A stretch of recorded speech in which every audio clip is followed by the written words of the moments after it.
What's up, guys? So I'm back, baby.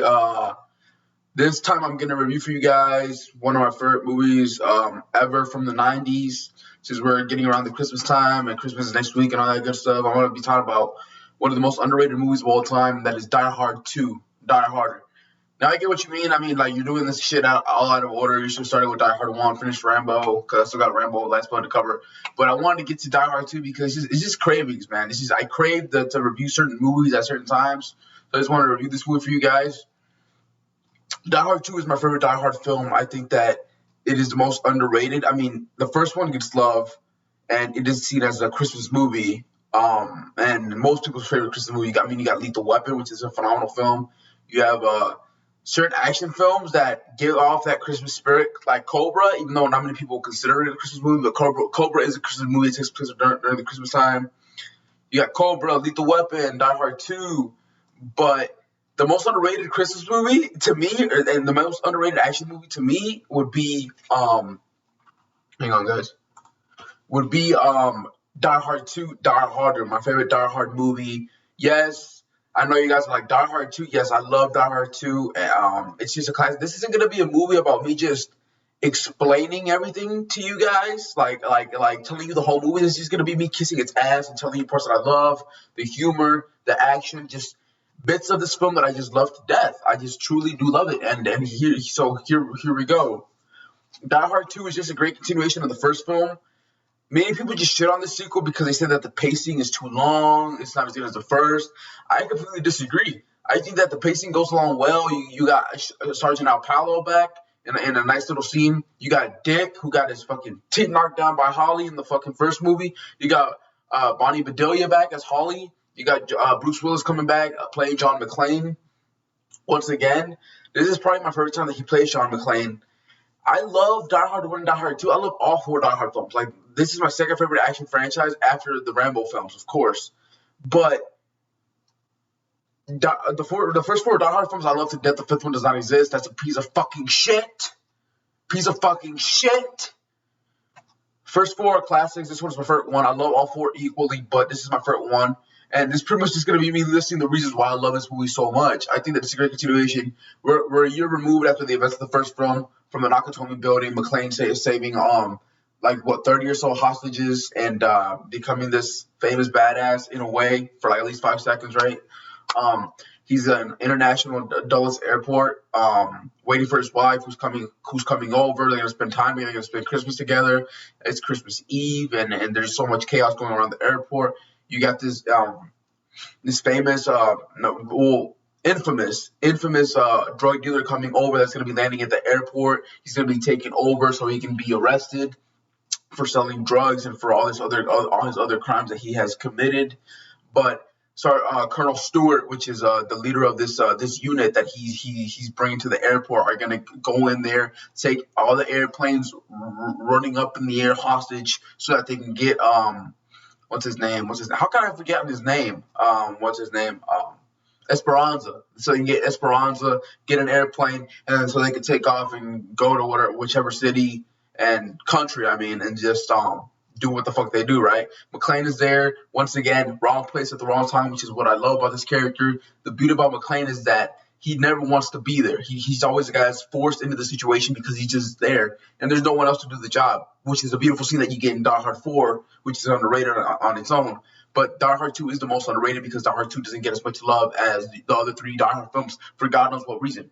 But McClane, wrong place at the wrong time. I just love this movie because people all the time talk about how Die Hard is a Christmas movie, right? How Die Hard is the better Christmas movie, how Die Hard is such a classic. And it is, man. Die Hard, the first Die Hard is a movie where you can truly believe all the hype. You can believe all the talk surrounding the film, as in you can believe it's a classic. It's a masterpiece. It's one of the greatest action movies ever made. It's awesome. It's incredible. Any adjective that you've ever heard about Die Hard is completely true because it is a classic. It is a masterpiece. I think that the first Die Hard that came out in 1988, I believe, was the peak of 80s action because you had Rambo 3, you had Aliens, you had Cobra, you had Lethal Weapon, you had Commando, you had the Terminator, you had all these awesome movies that came out uh, towards the end of the 80s, where the 80s, the peak was Die Hard. The 80s were already at the top of the fucking mountain with all these classics that I just mentioned. And then they make Die Hard, and it just takes it to a whole new level that we never thought we would see, right? So that's 80s action at its best, in my opinion. It really is, along with Rambo 3, which happened to come out the same year. But the Die Hard 2 feels more like a Christmas movie to me because of the snowy atmosphere. You get to see more snow. You get to see more Christmas trees. The airplane setting is what helps the movie feel more like a Christmas movie than the first one. Now, I love both films, but this one it gets so shitted on. It is the least like Die Hard film. It gets shit on. It's too long. The villain isn't as good. And here's the thing: I prefer Colonel Stewart over Alan Rickman's Hans Gruber, and I'm gonna tell you why. The villain in the first one is amazing because he's sophisticated, he's smart, he's educated, he's got a suit on, right? He's got a suit. Here, the reason why I love this guy is because he's an even more cold-blooded son of a bitch compared to Hans Gruber. He wanted to kill like 30 people hostages, right? He wanted to kill like 30 hostages. Here, this son of a bitch literally just brings out a whole fucking plane full of innocent men, women, and children of all ages crashing down, burning into the fucking flames with a plane exploding. You know what I mean? And then there's like an extended scene. There's an extended scene, a word print, an uncut scene of the airplane crashing down that you can look up on YouTube, and it's even more realistic. It's even more realistic, more violent, and more real. It feels more real. And I don't know why the fuck that was not included in the movie, because that would have made the movie even better, in my opinion. And there's also parts cut out from the Anakin Skywalker scene, which is one of my favorite action scenes ever. And I'm gonna explain why when I get to it. Is there were bigger practical blood squibs. There was a point where Robert Patrick from Terminator 2, he shoots the motherfucker. He's like, "Hey asshole, what do I look like to you?" Robert Patrick turns around and says, "A sitting duck." Boom! Just nails the motherfucker right in the head with a bullet. And supposedly the bullet came out from the front of his head to the back of his head in a more graphic way. So a lot of shit was cut down from Die Hard 2. There were some deleted scenes that are good, but I'm glad they were cut out because they just would have hurt the flow and the pacing of the film. They're not bad scenes. They're good scenes. You can look up the Blu-ray and check out those scenes out. But regarding the airplane crash scene and the violence and the more graphic content that was deleted, that shit should have never been cut out. MPAA, fucking pieces of shit, fucking bitches, man, fucking studio, whatever, whoever the fuck was that cut good shit out from an amazing movie that I love. That it's one of my favorite action movies of the 90s. It is my second favorite action movie of the 90s. After The Demolition Man, which is my all-time favorite 90s action movie, which beats Terminator 2 as one of the best action movies ever. I'll get to that when I get to that. But Die Hard 2 is just so underrated. I'm going to keep saying that. I love this film so much. But McClane, wrong place at the wrong time. He goes in there. The action kicks into high gear. Die Hard 2, Die Harder. I love the fact that the stakes are raised from the first film. The first film, you got 30 hostages inside of a building. Here, you have hundreds among hundreds of innocent men, women, and children above the skies on Christmas Eve, just flying around. That and they're just until they run out of fuel, and then they will come crashing down. And McClane has to do something. He's got 2 hours to do something to save his wife, and that's another beautiful thing about Die Hard that I want to explain why I love this movie so much. Character development. People say in Die Hard 2 that John McClane, they're just phoning it in. They're just going through the steps, through the motions. They're not developing his character like as in what they did with Die Hard, the first Die Hard and Die Hard 3. That's where you're wrong. You're fucking wrong. And that's why I'm going to explain it to you. And that's one of the main reasons why I love this movie. Because by this time, we had all these childhood action icons. We had Sylvester Stallone. We had Arnold Schwarzenegger. We had Mel Gibson in Lethal Weapon. You know, we had all these icons that we're used to just seeing them come in, kick everyone's ass, kill everyone, save the day, and then just go home. And it's a happy fairy tale ending where everyone is saved, no one got hurt, no one died. The childhood heroes come in, they kick ass, that's it. But here, that's the beautiful thing about John McClane, a character that I love to death. It's my second favorite movie character of all time after John Rambo. I love the fact that John McClane is a guy that can fail. He can get beat up, he can get hurt, he can bleed, he can get shot, he can get scratched, he can get, you name it, he can get anything. He can get hurt. And he's human. He's like you. He's like me. He's like Him, her, everyone. John McClane is just a guy at the wrong place at the wrong time. Story of his life, which is another beautiful line, an awesome line that we get to hear towards the end of the movie. With Grant, Major Grant, who trained Colonel Stewart, who's the mentor of Colonel Stewart. The fact that we get McClane after the Anakin Skywalker scene. I'm gonna get to the Anakin Skywalker scene first. The Anakin Skywalker scene, they've shit all over McClane. They said that McClane goes up to the tower, says that they're dealing with pros, they're dealing with professionals, and you got to take these guys seriously.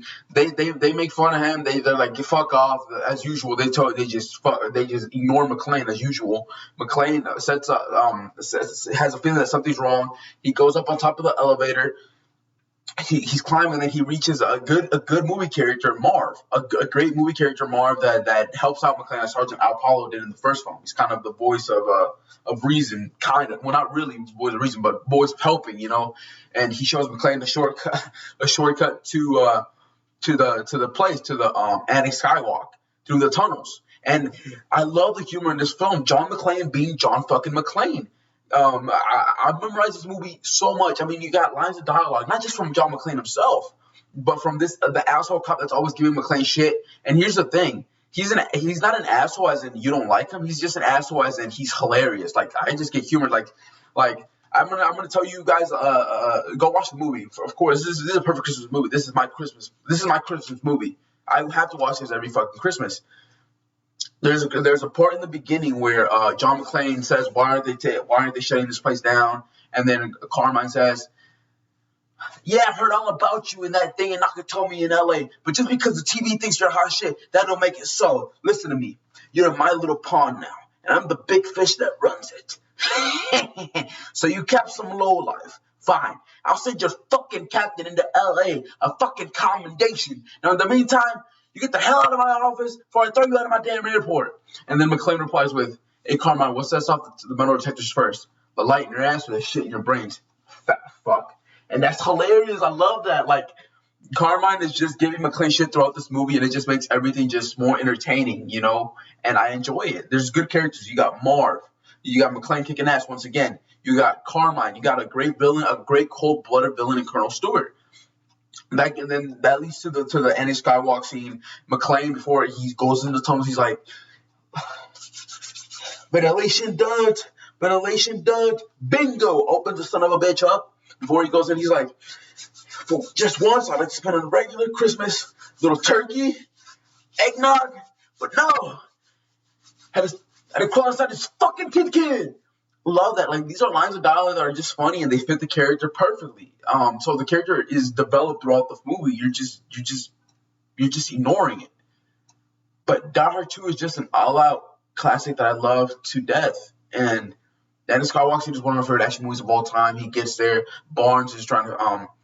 Colonel Stewart comes in. He says that they have control now. They can land the planes. They turn off all the lights so no planes can go down, land. And then Barnes tries to go up there and the antenna array and fix it and get the airplanes down. Then John McClane has a feeling he's going through the tunnels.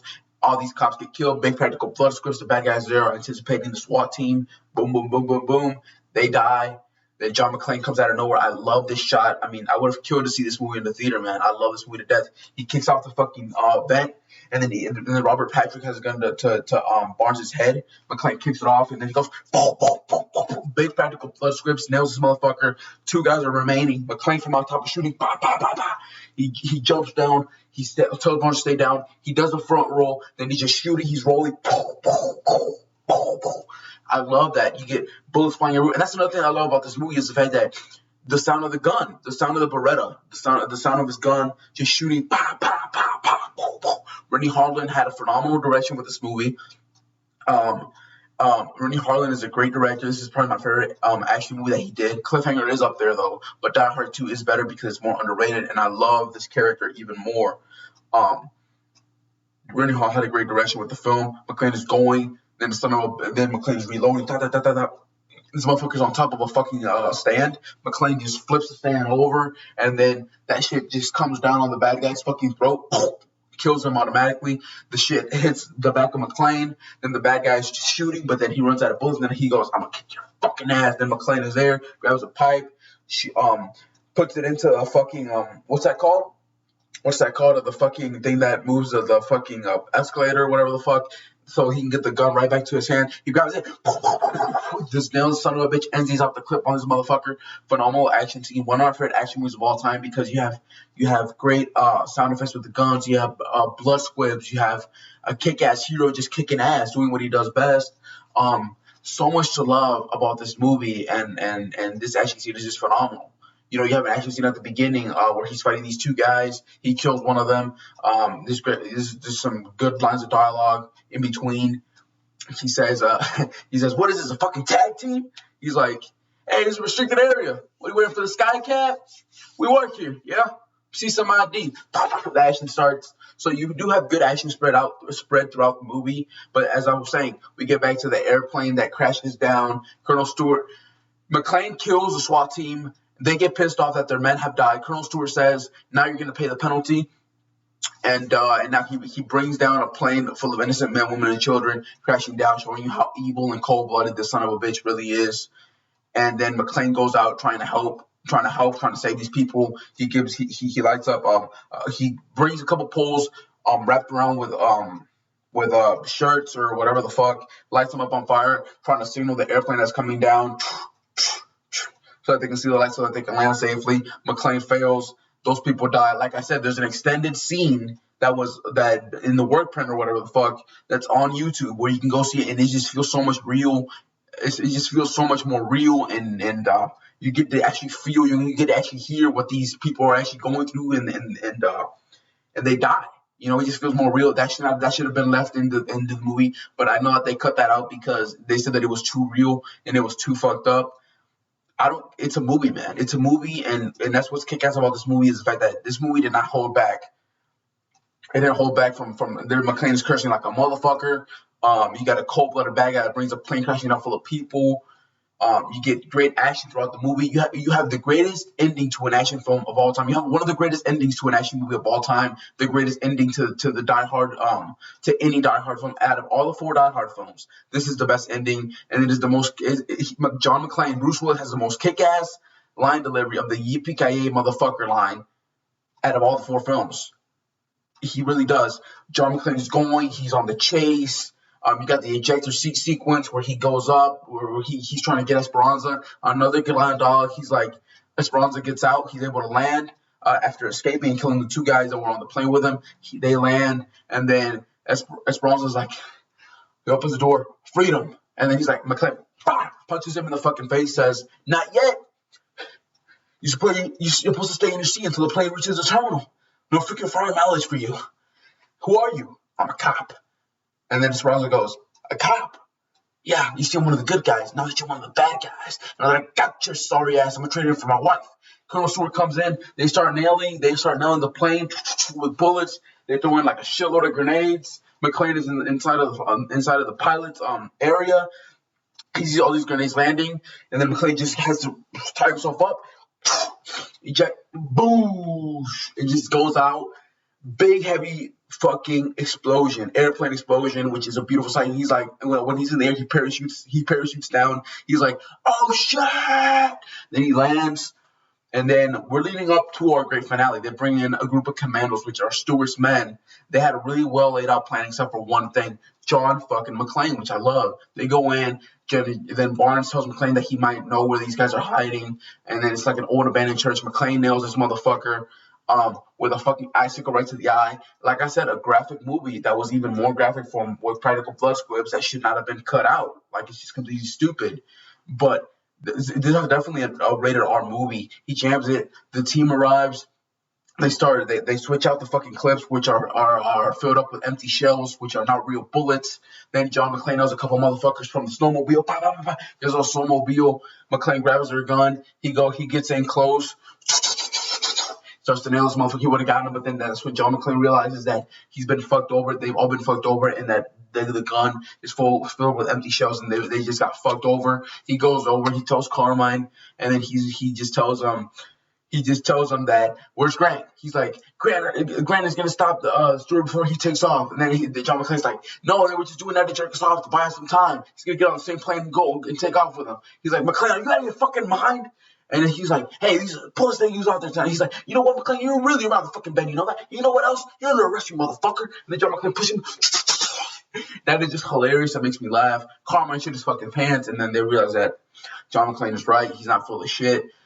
Grant and his men are gonna go over and just take over, and just take on, and just get the fuck out of there with Esperanza and Colonel Stewart.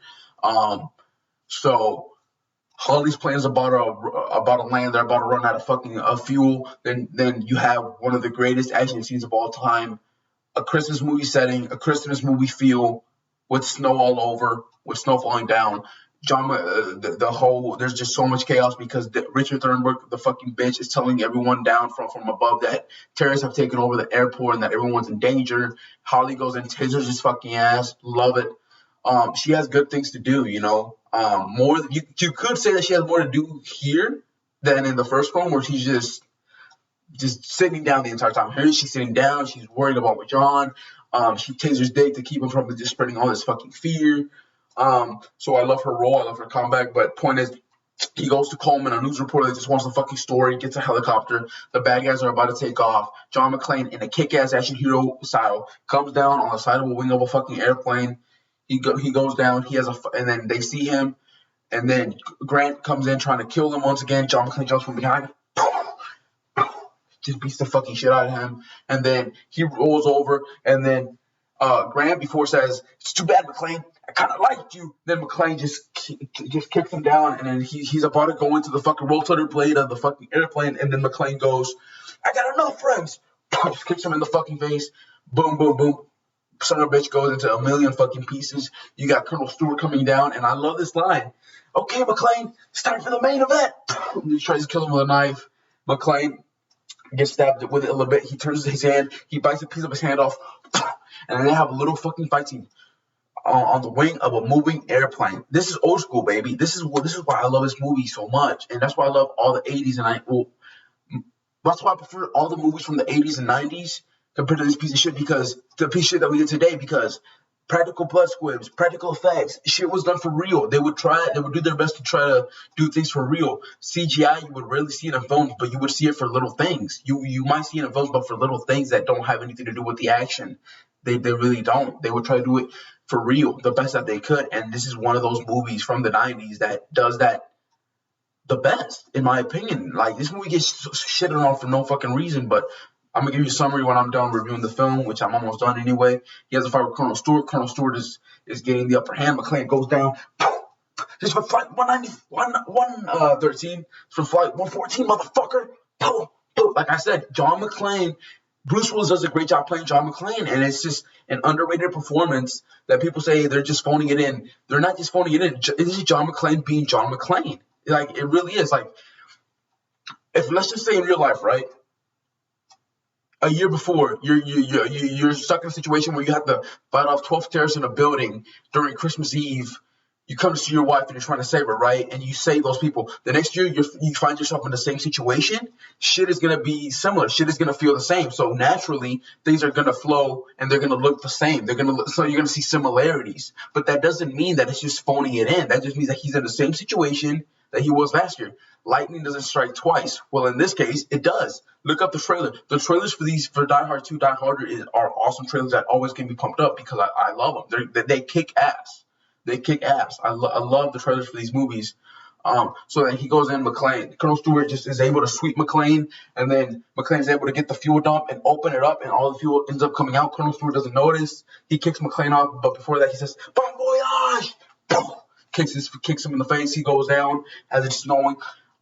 Then Colonel Stewart says, "Happy landing, asshole!" And then McClane looks up. They're about to take off. He lights up the lighter, and like I said, this is one of the coolest, most badass moments from an action icon of all time. He lights up the lighter. He looks up. "Yippee-ki-yay, motherfucker!" Throws up the fucking lighter as the flames start to go right to the back of the fucking airplane. They're about to take off. The flames are able to reach the fucking airplane. Big, massive fucking explosion. A satisfying finale. A satisfying ending to a cold-ass piece of shit villain. Cold-ass piece of shit villains that brought down a whole giant fucking airplane full of innocent men, women, and children. crashing down for no fucking reason. A satisfying ending that kicks fucking ass. Kicks fucking ass a million times over. I love this sequel. I think that this is one of the most underrated sequels of all time. I think that this is one of the most underrated movies of all time. I fucking love this movie to death. It kicks ass in every way. Bruce Willis does a great job playing John McClane. I don't care what Bruce Willis says about him not liking this movie. I don't give a shit about Bruce Willis not. I don't give a fuck about the fans not liking this movie. I don't give a fuck if people shit on this movie. They say that Colonel Stewart is not as good of a villain as Alan Rickman. I don't give a shit if people say that the pacing is too long. It isn't. If you're having a good time and if you're enjoying the fucking movie, which I love to fucking death, and I am. Yeah, I don't give a fuck how many people bash it. I don't give a shit how many people say that this is the weakest of the 4 Die Hard films. I completely disagree. This is my favorite Die Hard film. This is my favorite. This movie feels even more like a Christmas movie than the first one. You got the snow. You see more Christmas trees. You get that vibe. It ends with him and Holly, and it's just a movie that kicks ass and I love to death. I love it. I swear to God, I love it too.